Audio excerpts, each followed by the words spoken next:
Hey guys, welcome back to the channel. My name is Ryan and I'm with Skyline Acres.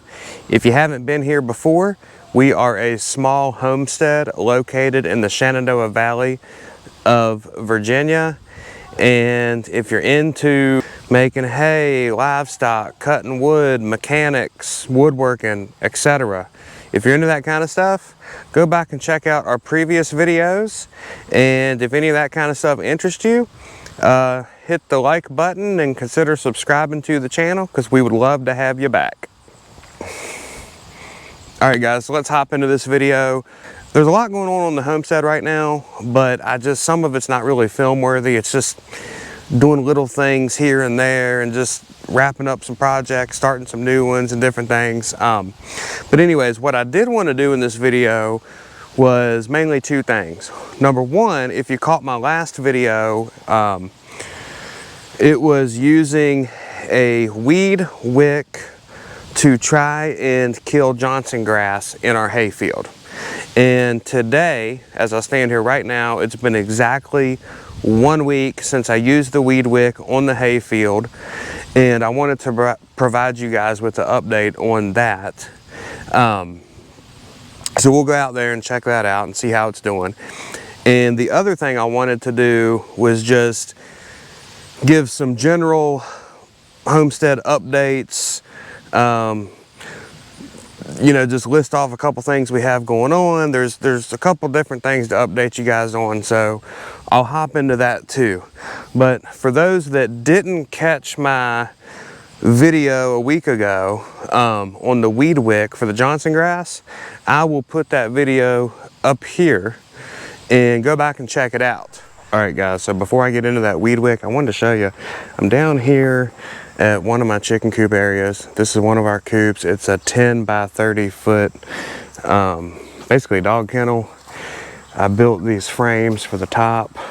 All right, and what we got right now, we're introducing some chickens on this half. We have it separated out. We're introducing these chickens to these chickens, and that's kind of what we got going on. We also have a turkey in there.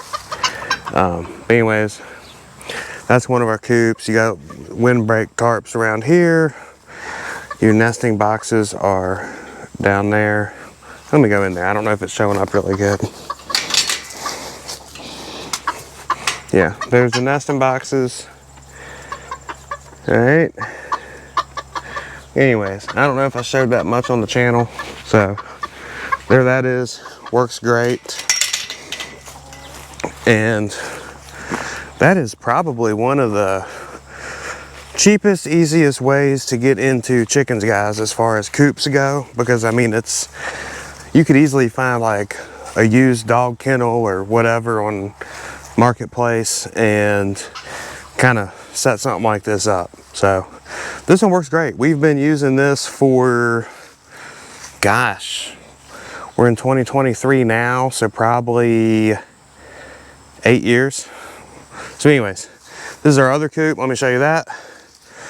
Kind of down here, we got this little area down here, and my other coop, the kennel coop's there, feed storage here, and then this is the coop. We're replacing this coop. I'm building a new one now, if you've seen it on the channel. But anyways, this is more of a, well, so funny story on this coop without going into a ton of detail. I built this when I was 17. I'm now 36, so it's almost 20 years old. And it was mainly built out of free wood and just different things. But it's held up super good. This is what I call like a free range type coop. So what we do is generally we let the chickens out every day and they just free range and they go back in there at night. So that's how this coop works. It's 2 stories, okay, 2 stories, chickens up there, the feeders are down here, we have a waterer down here. Let me show you that. I'm gonna put, there's the waterer, okay, got us a little system there. I'm gonna go into detail on that waterer because this coop, guys, is not gonna be used for much longer. The one I'm building is gonna be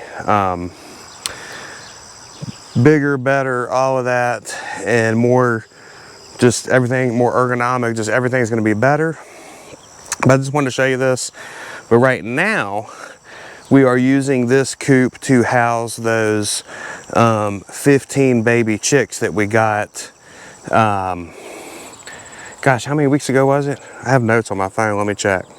Okay, 6 weeks. So these baby chicks are 6 weeks old. We got them from Murray McMurray Hatchery. Let me show you.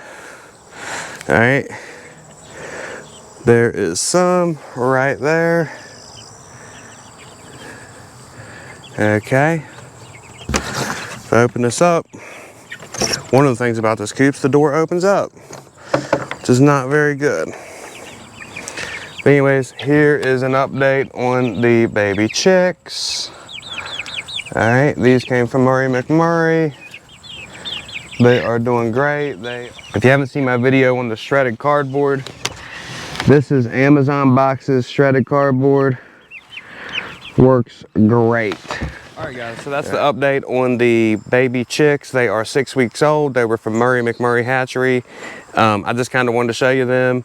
We haven't worked with them a whole lot, so they're just kind of a little bit skittish, that kind of thing, whatever. Update number 2 on the homestead. If you've seen any of our other content, you will know that we had we have 2 Highland cows, and one of them had a calf 7 weeks ago.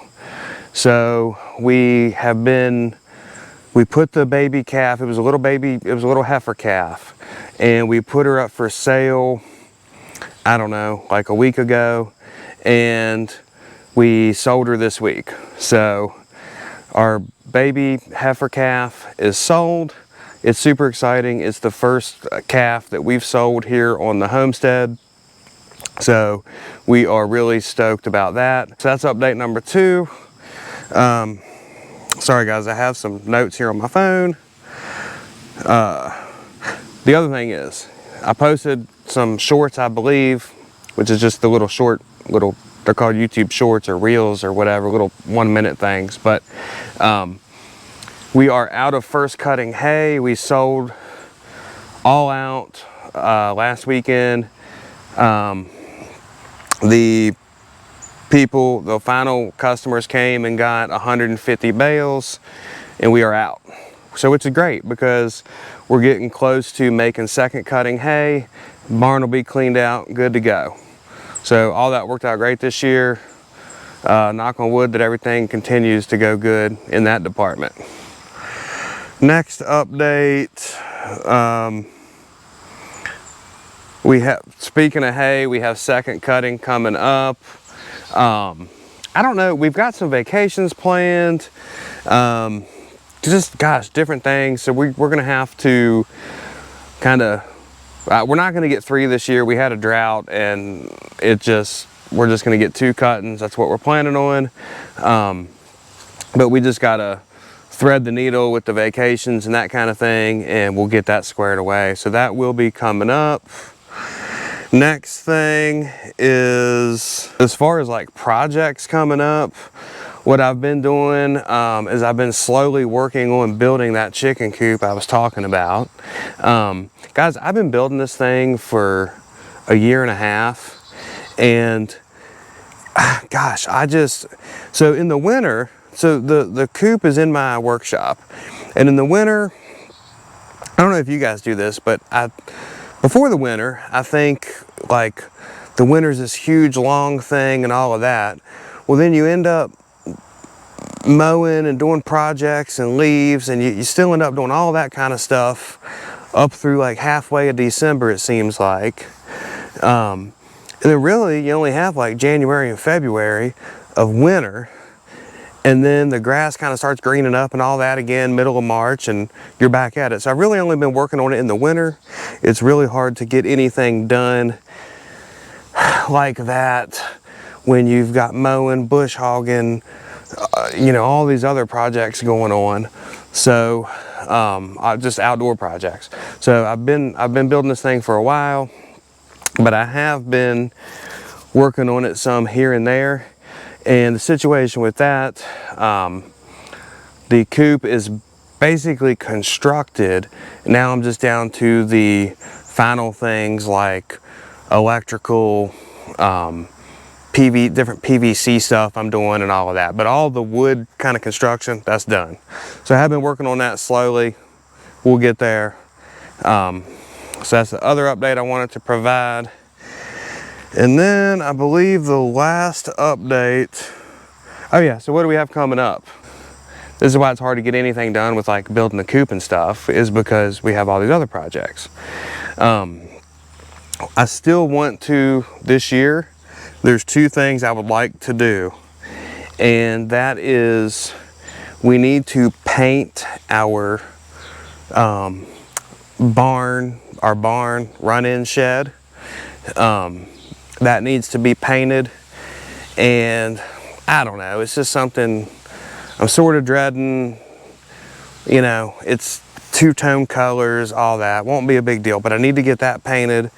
And then the other thing I want to do, I'd like to get done this year, is I want to run water lines from my house to that said run-in shed, and I want to tee off that and put a hydrant in at a future garden spot. So anyways, that's kind of what we got going on. There's all kind of other stuff too that I can't think of right off the bat, but that's just what comes to mind. So anyways guys, that's what we got going on the homestead. Let's go take a look at this this Johnsongrass and see how it did in the hayfield. Right, guys, so back to the Johnsongrass and the weed wick. I wanted to show you this. If you haven't checked out the video, check it out. I'll put it up here. But last week I used this weed wick on our hayfield to get rid of some Johnsongrass. We did not have any kind of huge infestation, but it's kind of one of those things you want to get on it quickly so it doesn't turn into an infestation. But anyways, for those that didn't see the video, let me show you what we have, and I'll just kind of give a quick rundown of it. All right guys, so here is the weed wick, and this is made by a company called Greenleaf. Obviously it's very simple. It's like 3/4 inch PVC. You have a cap here, and you have a little wick here basically, and it goes into some compression fittings. So basically what you do is you take the cap off, you dump your herbicide in there, and you take your weed wick, and the herbicide gets on the wick here, and you take this thing and you go along and you wick whatever weeds you want. In this case I'm wicking Johnsongrass in a hay field. You could be doing dandelions in a flower bed, whatever you want. But anyways, there's all different, I said in that video, there's all different kinds of adaptations to this. There is 4-wheeler mounts where you can get big wide ones that mount on the 4-wheeler. There is tractor loader bucket mount ones. There's tractor 3-point hitch ones. There's all kind of stuff. Whatever size field you have, there's an option for you. So let's go out here and see how this weed wick did.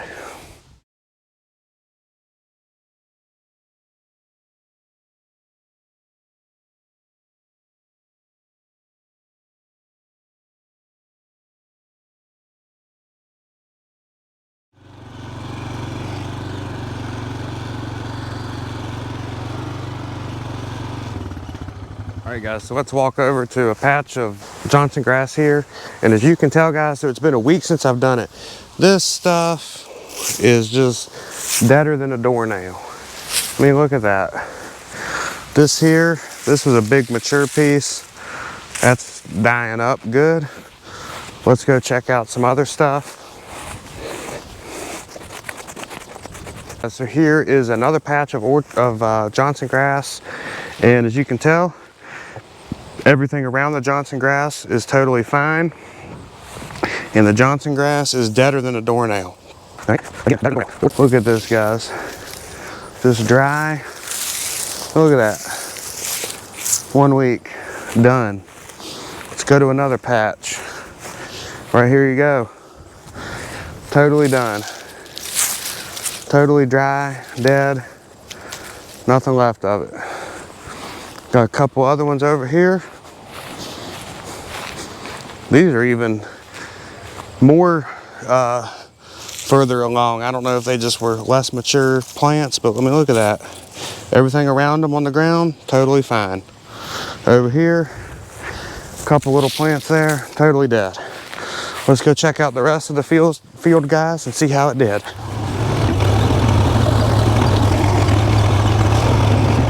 This is where I said there was kind of a center section, and it used to be really bad, and I used that weed wick last year when it was the first year, and I really cut back the Johnsongrass. But here it is, 1 week in, there you go. But yeah, I mean, look, just dry as can be. All right, guys, so we'll head on over and check out some other little patches.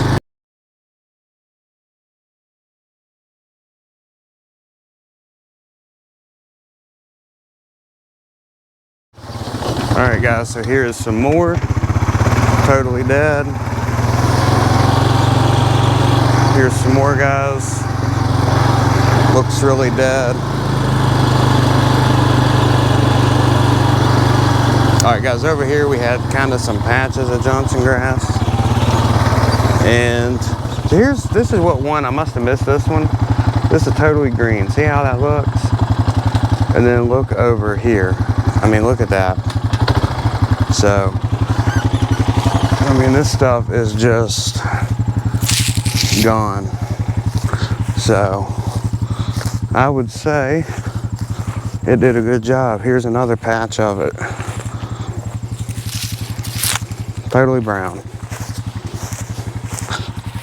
Here's another patch of it. Look at that.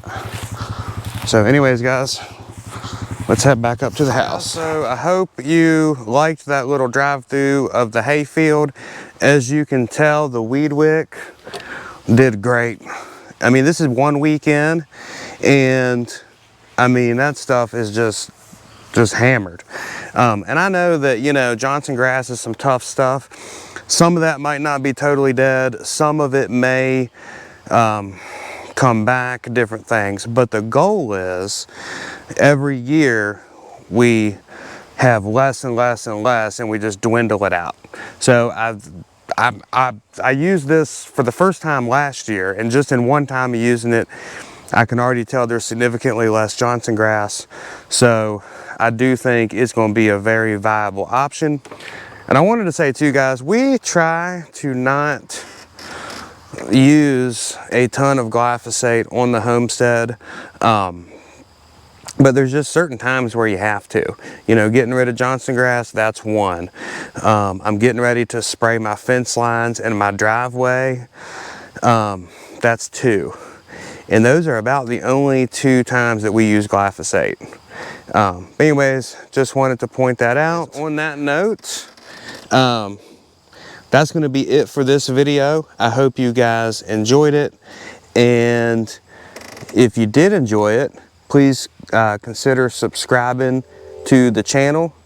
You'll get to see a lot of other videos kind of like this. And like this video and make a comment. Tell us if you've ever had an issue with Johnsongrass and how you got rid of it. So anyways, guys, y'all have a good evening.